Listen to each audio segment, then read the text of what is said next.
Hello guys, कैसे हैं आप सब। और मैं आपका अपने चैनल पर स्वागत करता हूँ income tax law and economics. ठीक। और जैसे कि मैंने अभी इनकम टैक्स के लेक्चर मैंने डाले हैं, तो सेक्शन 80 के जो डिडक्शंस हैं जो आप क्लेम करते हैं अंडर टैक्स, ठीक, तो आप उसको देख सकते हैं मेरे चैनल पे। और बाकी मैंने जैसे कहा था कि मेरे चैनल पे इकोनॉमिक्स संबंध में, फाइनेंस संबंध में लेक्चर आएंगे। तो इकोनॉमिक्स और फाइनेंस में क्या होते हैं, there are lot of laws, है ना। जैसे फेमा हो गया, ठीक, फेरा हो गया, फेमा फेरा हम लोग का आता है, ठीक। कंपटीशन कंपटीशन एक्ट हो जाता है हम लोग का, ठीक। कंज्यूमर प्रोटेक्शन एक्ट हो जाता है हम लोग का, ठीक। और उसके बाद हमारे जैसे कि आप देखते हैं बैंकिंग लॉस भी दे रहा है, lot of banking loss, banking act हमारा का, बैंकिंग रेगुलेशन एक्ट हो गया, फिर हमारे company act one of them act जो कि बहुत ही मेजर लॉ है, ठीक। तो आज हम कंपनी एक्ट के ही बारे में बात करेंगे। और कंपनी एक्ट लेक्चर में चालू कर रहा हूँ वहाँ से। तो धीरे धीरे हम लोग करते करते यहाँ धीरे धीरे होते हैं, शेयर्स क्या होते हैं, डिबेंचर्स क्या होते हैं, प्रोमोटर्स क्या होते हैं, कंपनी के डेफिनेशन से लेके हम और अपर लेवल तक जाएंगे, डायरेक्टर क्या होते हैं, मिनिमम डायरेक्टर किस क्षेत्र में कितने होने चाहिए, हम लोग सीखेंगे। फिलहाल अभी हम यहाँ से आज से शुरू करते हैं कंपनी एक्ट हमारा।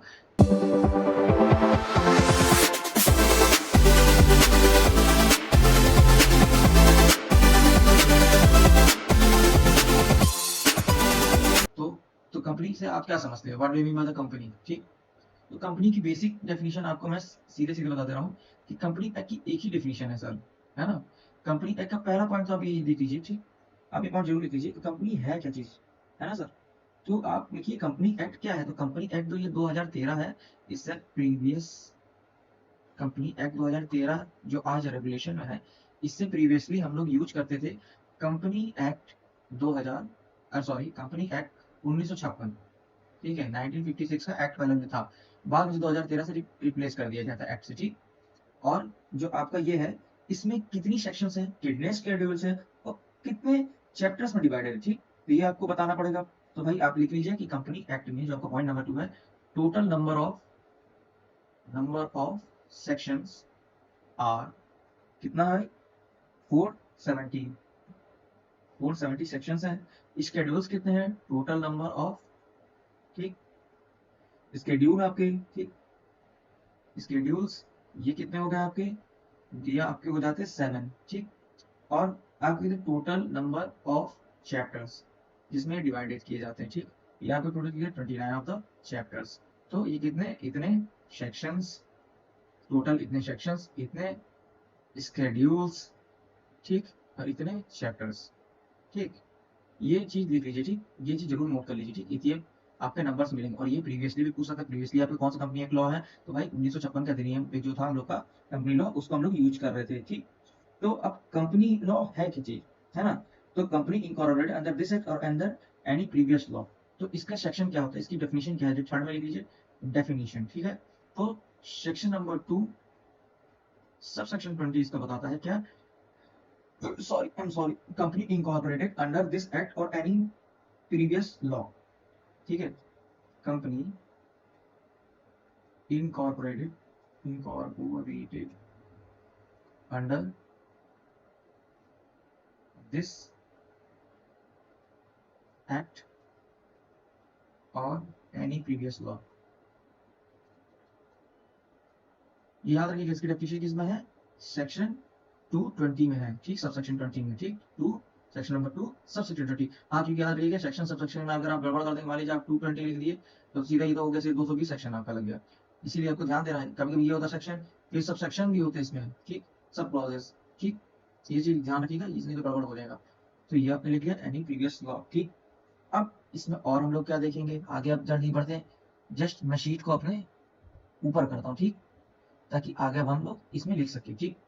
अब यहाँ पे आपका फोर्थ नंबर, ठीक। तो इसमें इंश्योरेंस एक्ट जो होता है ना, उसमें और इसमें एक रिलेशन आपको बताते हैं क्या है, कि इंश्योरेंस करने वाली कंपनियां भी तो होती हैं, वो भी तो कंपनी कहलाती है, इंश्योरेंस कंपनीज। पर इसमें क्या है, इसका section, except where the provision of the said act are inconsistent with the provision of the Insurance Act 1938 of or the IRDA Act 1999 1999। तो अगर इंश्योरेंस एक्ट के एक्सेप्ट, ये कब उसमें एक्सेप्टेड हो जाएंगी, जब ये इंश्योरेंस एक्ट जो हमारा है, इंश्योरेंस एक्ट सन 1938 1938 या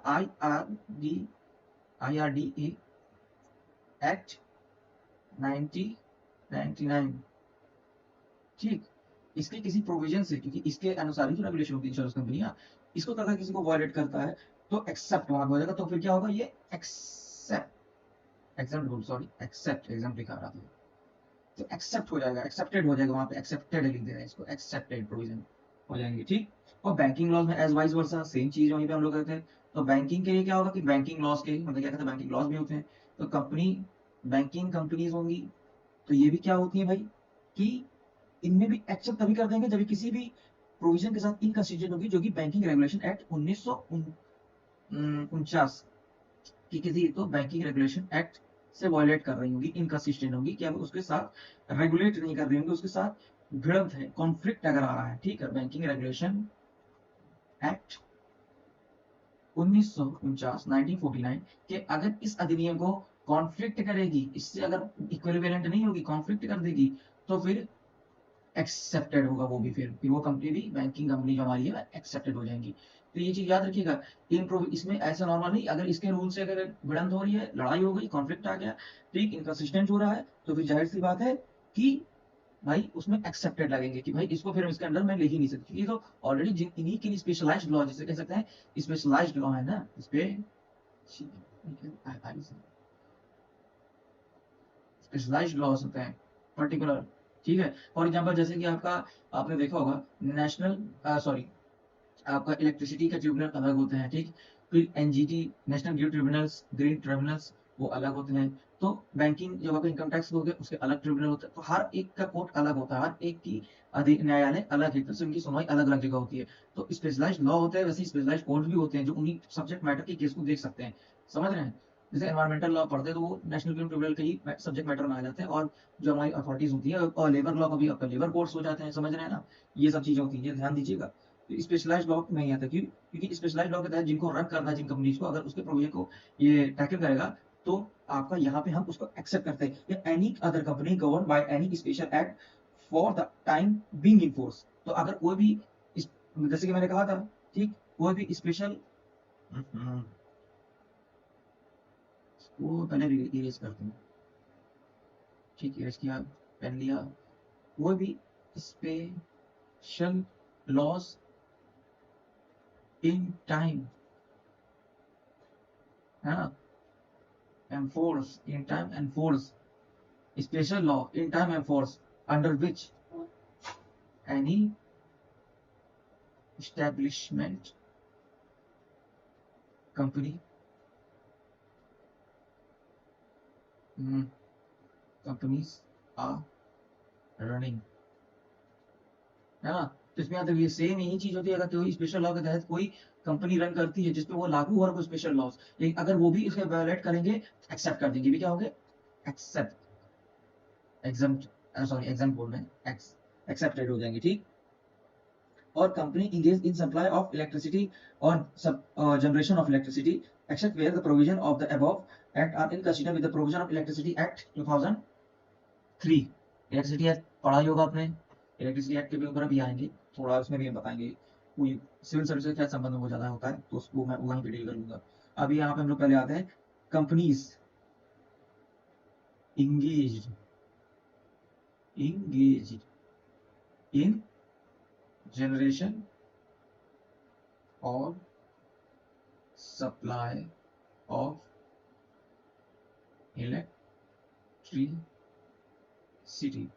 इलेक्ट्रिसिटी। ठीक, अब यहाँ पे इलेक्ट्रिसिटी एक्ट 2003, ठीक, इलेक्ट्रिसिटी के लिए एक अलग सेट हम लोग का जो है जिसके तहत ये रेगुलेट किए जाते हैं। तो कोई भी कंपनी जो कि जनरेशन बनाना अलग होता है, सप्लाई करना अलग होता है, समझ रहे हैं। जैसे कंपनी एक होती है जो जनरेट कर रही है बिजली को किसी तरीके से, ठीक है, चाहे आपका, तो जो भी आपका जनरेशन है, जैसे कि आप जानते हैं पवन चक्की से जनरेट हो जाता है, या फिर हमारा सोलर तरीके से जनरेट हो रहा है, किस तरीके से भी मीन्स वो जनरेट कर रही है। बेसिकली तो हम लोग वैसे एटॉमिक एनर्जी का भी यूज करते ही करते हैं बिजली जनरेशन के लिए। फिर हमारा बड़े बड़े जो आप देखा होगा आपने, डैम्स बने होते हैं, तो उनके थ्रू से भी हम लोग हाइड्रो इलेक्ट्रिसिटी हम लोग जनरेट कर लेते हैं। तो जो भी जनरेशन का मीन हो वो तो वही जानते हैं, जनरेशन जो भी कर रहे हो। और बाकी लेकिन और उसको एक सप्लाई करने वाला सप्लायर जो होते हैं, ठीक, जैसे कि हम लोग UPPCL, Uttar Pradesh power corporation limited, ठीक। तो ऐसी there are lot of like supply band और जनरेशन बैंड अलग अलग होते हैं।